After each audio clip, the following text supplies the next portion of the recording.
My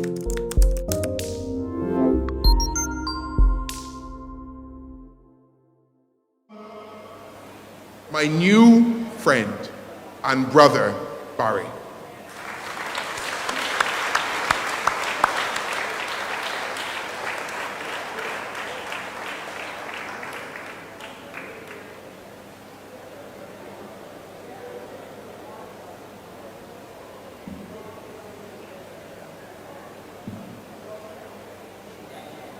Good evening, DLP.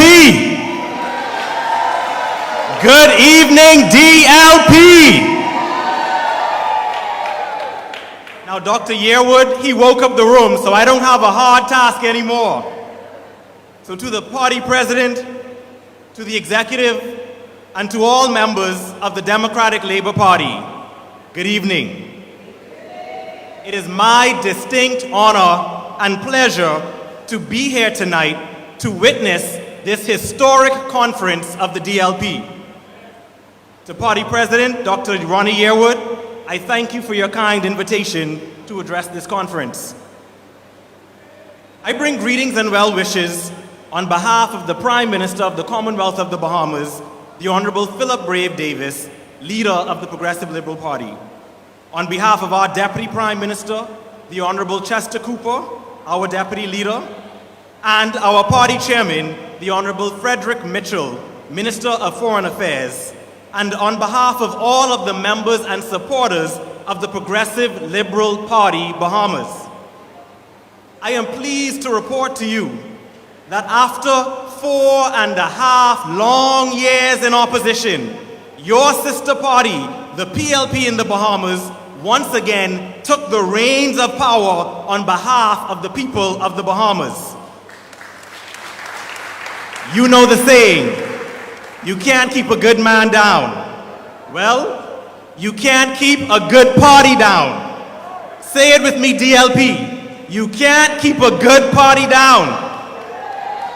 So when you are in the wilderness of opposition, you may not see the light through the trees, but remember, when you have a heart for the people, it won't be long. DLP, it won't be long.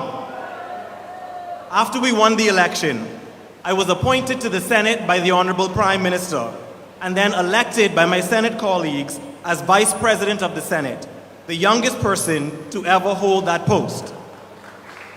Thank you. It was a true testament to the Bahamas and a show of faith of the Prime Minister in our young people. But despite my young age, I am a student of history and a student of politics. I made it my mission to learn of the rich legacy of Caribbean freedom fighters, those upon whose shoulders you and I stand today. Caribbean history has given us many guiding lights. Sir Lyndon Pindling of the Progressive Liberal Party in the Bahamas, Michael Manley in Jamaica, Morris Bishop in Grenada, Robert Llewellyn Bradshaw of the St. Kitts and Nevis Labour Party, Jags McCartney of Turks and Caicos, Dame Lois Brown Evans of the Progressive Labour Party in Bermuda, and Errol Barrow of the Democratic Labour Party here in Barbados. Did you hear me? And Errol Barrow of the Democratic Labour Party in Barbados. This was the generation of freedom fighters. Those not afraid to stand up to the powers that be. Those not afraid to shake the table and lead their nations. This is the foundation that all of our progressive parties were built on. And though we are many islands, our histories converged so that each experienced similar fights for freedom, justice, voting rights, self-governance, and independence. The legacy of the DLP has stood the test of time. From its inception, the DLP has been a beacon of hope for the Bajan people. Both the DLP and the PLP are united in a love for our people and the shared goals of progress and prosperity for not just our people, but all people across the Caribbean. The founding fathers of our parties and of all progressive parties across the region had deep connections with each other that was based on progressive people-centered policies and the advancement of our nations. Our parties were and continue to be beacons of hope and purveyors of progress. And even in your time in opposition, DLP, you must ready yourselves. The Bible says, there's always darkness before the dawn, so do not despair.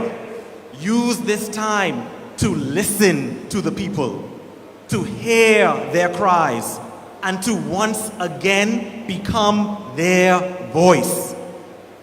Your theme of reset, renew, the way forward is a most apt theme for this time. Use this time to reset your focus, to renew your agenda, and to set a course for the way forward. That's what we did in the Bahamas. We didn't cry over spilled milk. We used our time in opposition to re-engineer and refocus.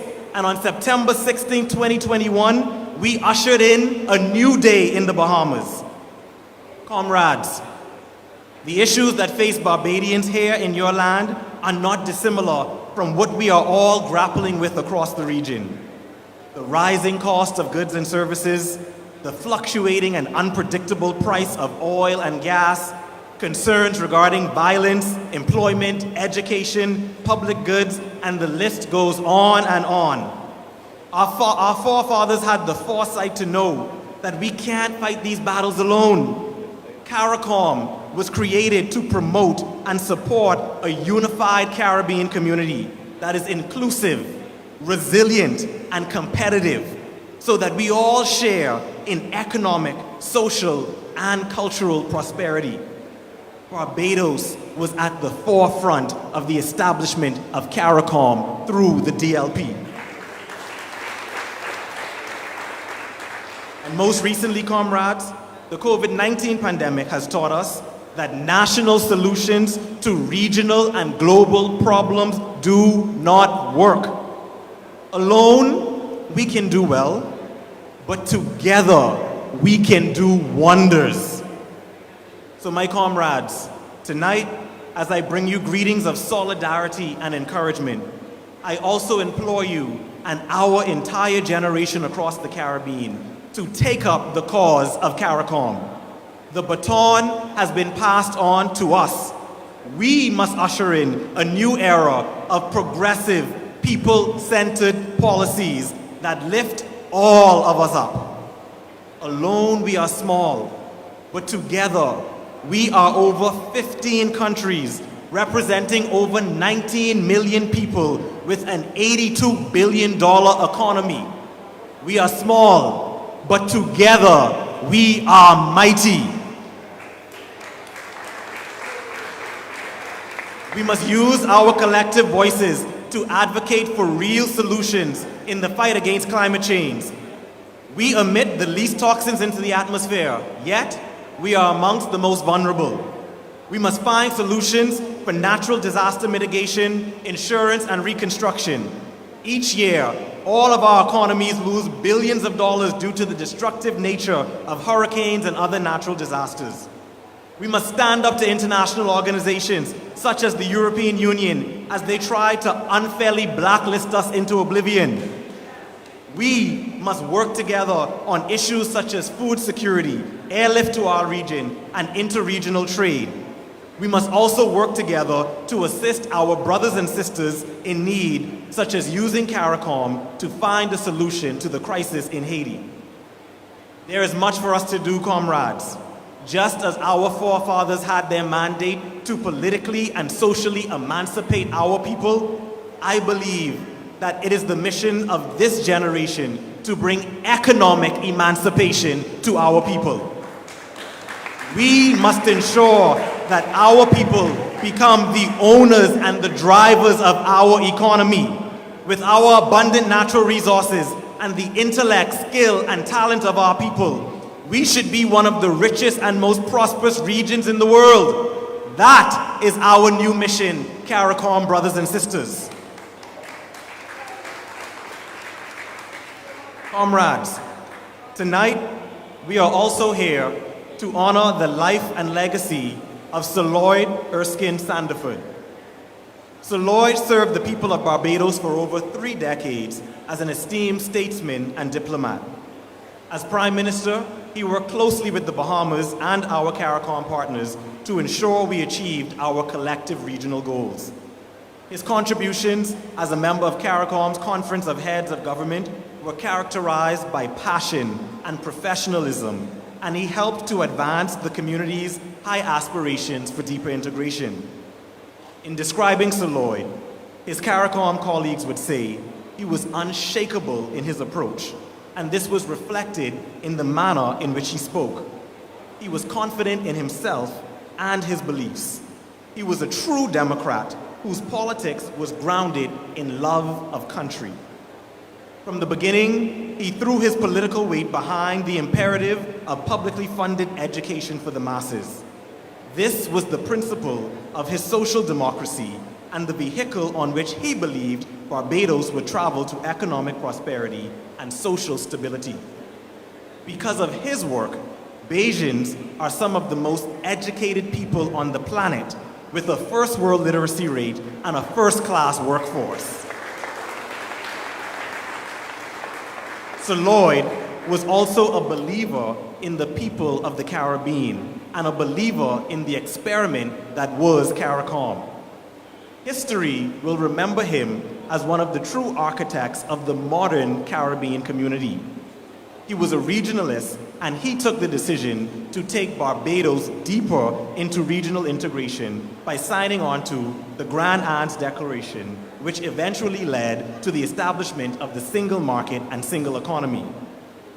Sir Lloyd will not just be remembered as one of the greatest prime ministers in Barbados' history, but he will also be remembered as one of the greatest Caribbean leaders, champions of CARICOM, and most well-regarded statesmen our region has ever produced.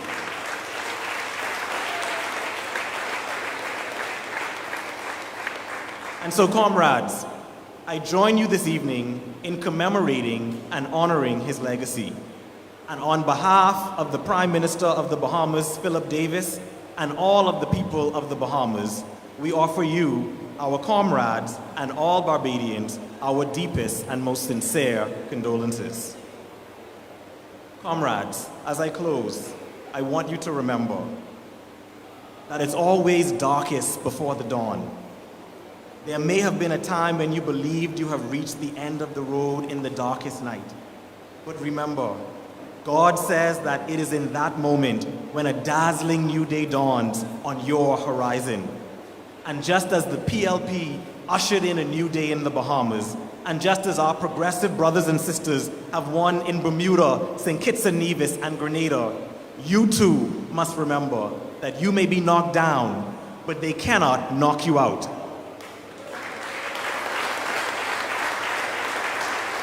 And so, as you renew, reset, and plan the way forward, we offer our encouragement and our solidarity. Best wishes to the DLP.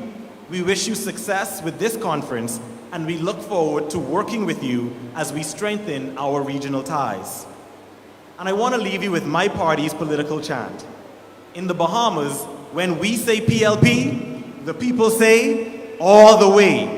So it goes like this: PLP, all the way. PLP, all the way. PLP, all the way. So when I say DLP, I want you to say all the way. So DLP, all the way. DLP, all the way. DLP, all the way. Thank you, my comrades.